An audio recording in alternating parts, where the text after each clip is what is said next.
Welcome to the second episode in a Legendarium series called Beasts in Medieval Lore. Today we'll be talking about the whale. In the year 674, a stranding event may have saved a monastery. That year, a terrible famine gripped the Atlantic coast of France, which was home to the newly founded Noirmoutier Monastery. And according to local lore, Saint Philibert, the abbot of the monastery, went ashore to pray for deliverance from the famine. And sometime later, a whale was stranded on the beach, and the monks hailed this as a miracle. According to local tradition, the brothers made 30 modi of oil for their lamps to keep their monastery alight, along with much meat to keep them alive during those difficult early days. However, not all whales came to men by the miracles or intercessions of saints. Some of the coastal peoples of England and France, as astonishing as this may sound, engaged in whaling. Venturing out in rafts that were often half the size of the whales they hunted, these medieval whalers used lures to entice whales up from the depths and then tried to harpoon the whales by stabbing them with hooks, spears, and lances bound to ropes onto their raft. And then they would go on a wild ride through the foamy current churned up by the enraged and wounded beast. It is impossible to overstate how dangerous this part of whaling was, with an enraged and thrashing whale mere feet away from a raft that might be only 30 feet long.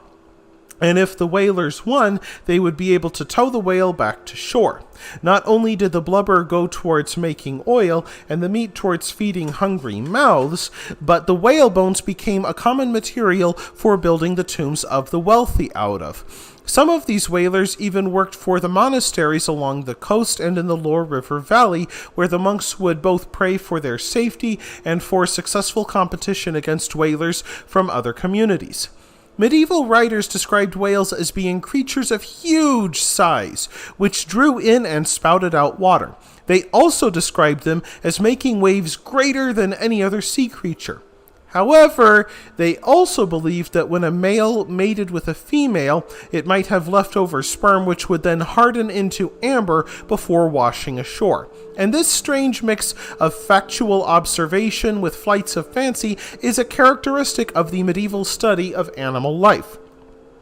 Despite the whale's role in the miracle at Noirmoutier Monastery and being a source of food and fuel for many on the coast, medieval people still gave the whale a fiendish reputation.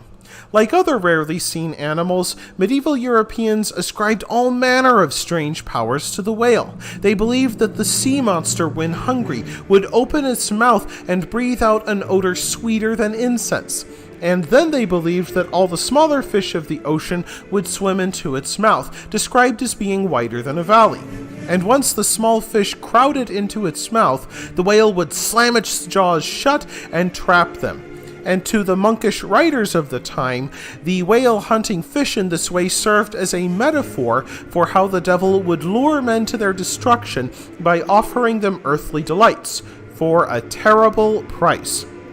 The whale appears in another story warning against easy living and prizes. Medieval chroniclers believed that one whale was so great in size that the wind would blow powder and earth upon its back, which in time became sand. And they also believed that the wind carried seeds which fell to the earth gathered on the whale's back, which grew into herbs, small trees, and bushes. To human eyes, the whale appeared to be an island. And in time, a group of weary sailors happened upon what appeared to be an isle of sandy beaches overgrown with greenery. Being exhausted from a long journey, they made anchor upon the sandy island and beached their ship upon it. Thinking of their first warm meal in many days, the sailors lit fires to cook their food, and then the whale cried out in pain from the heat of the fire and dove into the ocean. And because the sailors had anchored their ship, they were dragged down into the sea and drowned. And the moral of this story was that men unaware of the trickery of the devil would be dragged into hellfire. And that wraps things up for this episode of The Legendarium. I hope you enjoyed it. If you liked what you saw, press like. If you want to see more, press subscribe. And if you've got anything to say, please let me know in the comments section. Thanks again for joining me, and I hope that you have a great rest of the day.